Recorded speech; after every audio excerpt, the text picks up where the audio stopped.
di mana cerita masyarakat beredar ada sosok penghuninya, yaitu kuntilanak.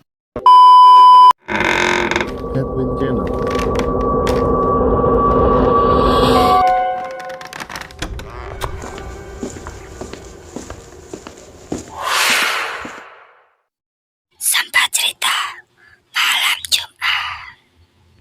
Selalu dukung channel kami untuk berkarya dengan cara like, subscribe, dan nyalakan tombol notifikasinya. Terima kasih. Halo guys, selamat malam. Jumpa bareng gue Mars di Sempat Cerita Malam Jumat.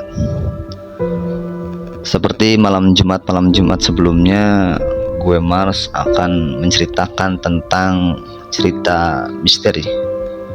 Namun sebelum gue cerita, gue ingin memberikan informasi kepada semua teman-teman Sempat Cerita terlebih dahulu.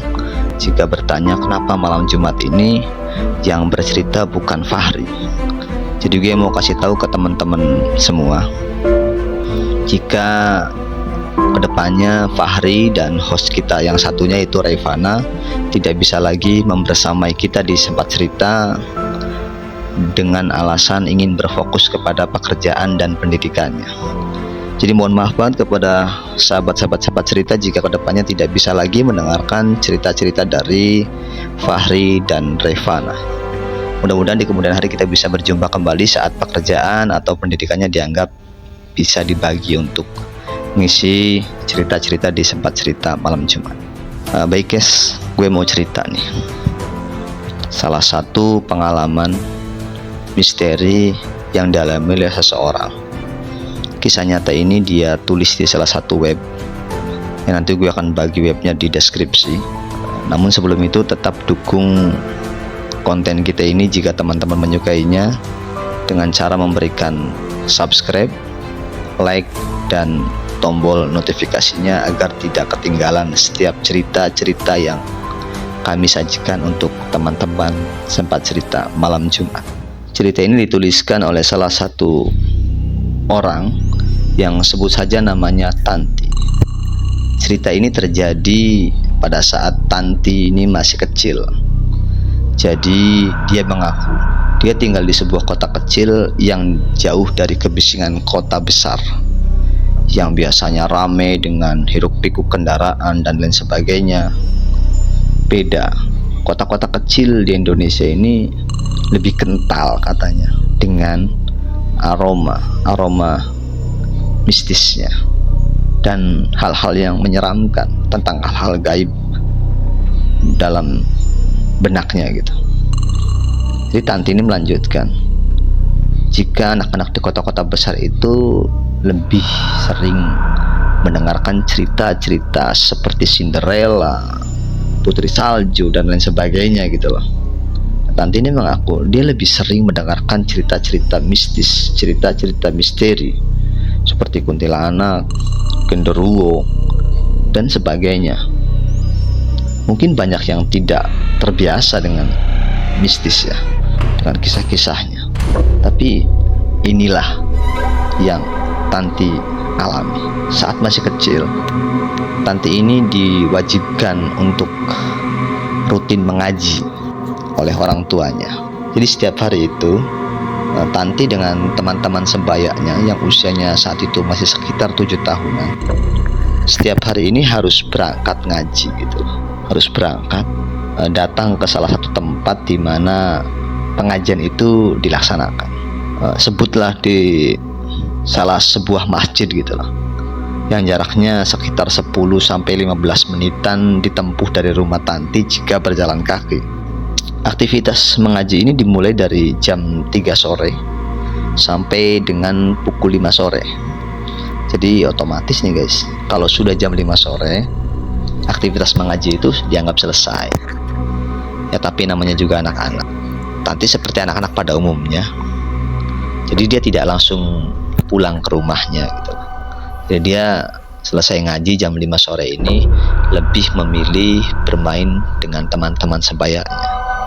Walaupun orang tuanya itu sering melarang, bahkan marah. Pokoknya Tanti ini punya peraturan dari ibunya, terutama jangan sampai pulang saat kumandang adzan maghrib.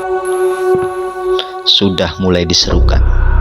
Peraturan itu, yang namanya juga anak-anak, akhirnya dilanggar juga, karena ya asik bermain gitu loh. Nah, jadi karena peraturan yang dilanggar ini, Tanti mengalami sebuah kejadian misterius, kejadian mistis, kejadian horor yang menurut dia tidak bisa melupakan itu, dan mungkin ada sedikit trauma.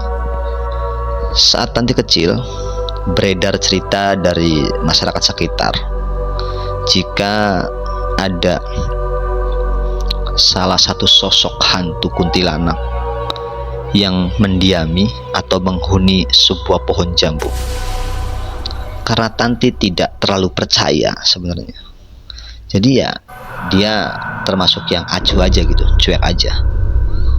Tetap aja dia bermain dengan teman-temannya.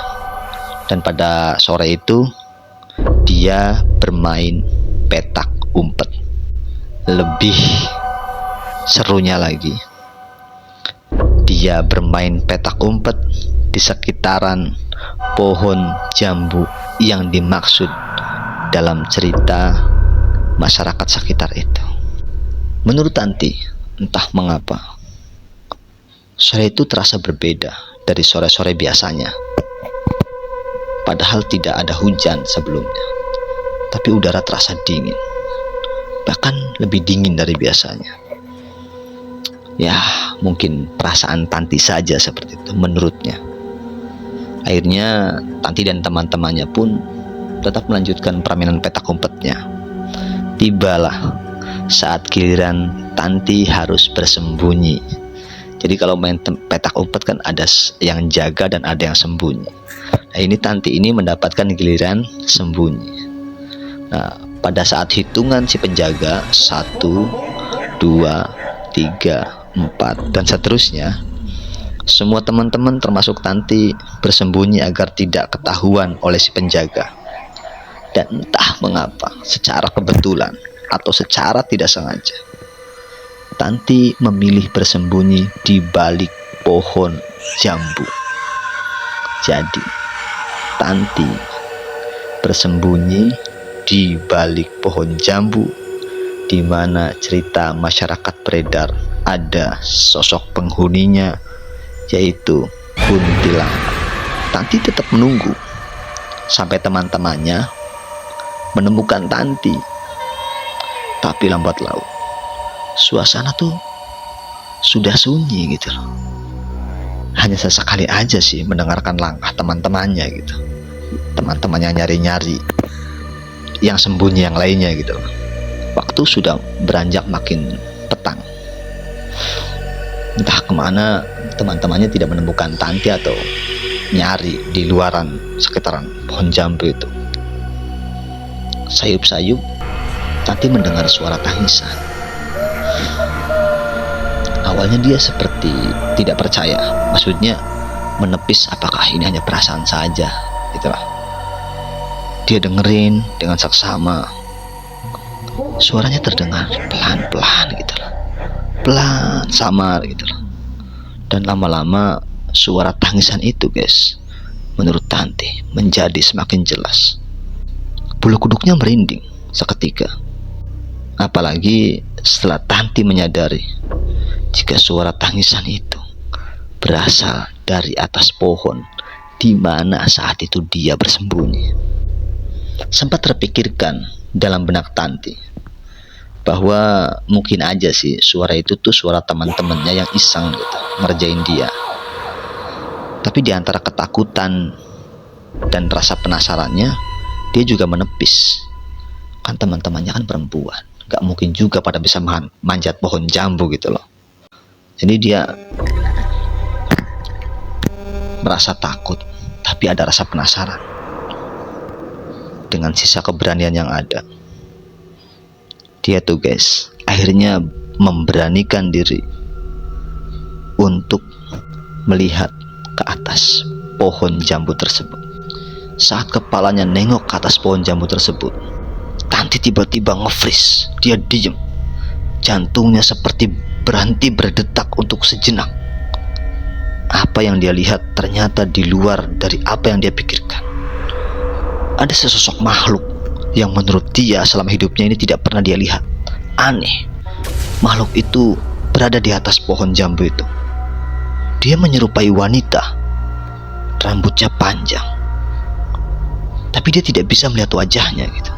Makhluk itu sedang mengusap-usap rambutnya yang sangat panjang.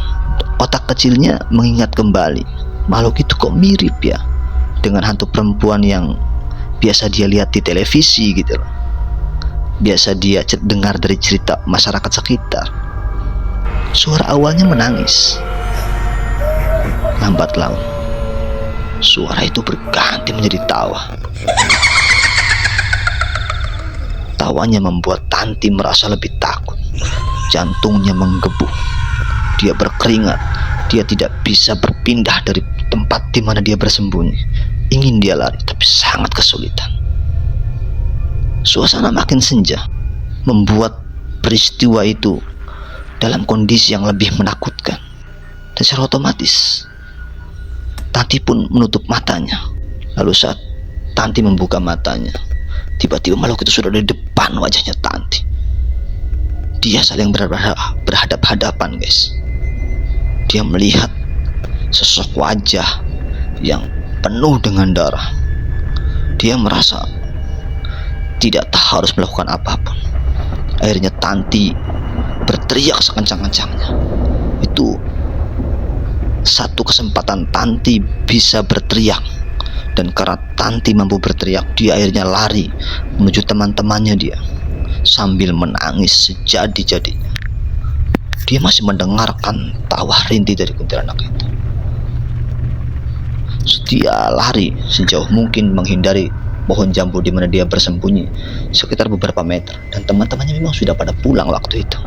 Entah kenapa, tapi seperti tertahan di waktu-waktu tertentu, sehingga harus bertemu dengan momen yang demikian. Akhirnya setelah Tanti tergesa-gesa berlari, dia bertemu dengan salah satu penjaga keamanan atau salah satu petugas di kampungnya itu yang biasa menjaga keamanan lingkungan, sebutlah hansip seperti itu loh. Jadi akhirnya Tanti berhenti sejenak dan menceritakan pengalamannya itu. Sesampainya dia menceritakan itu, akhirnya penjaga keamanan itu mengantar Tanti sampai ke rumah. Dia menceritakan semua kepada orang tuanya.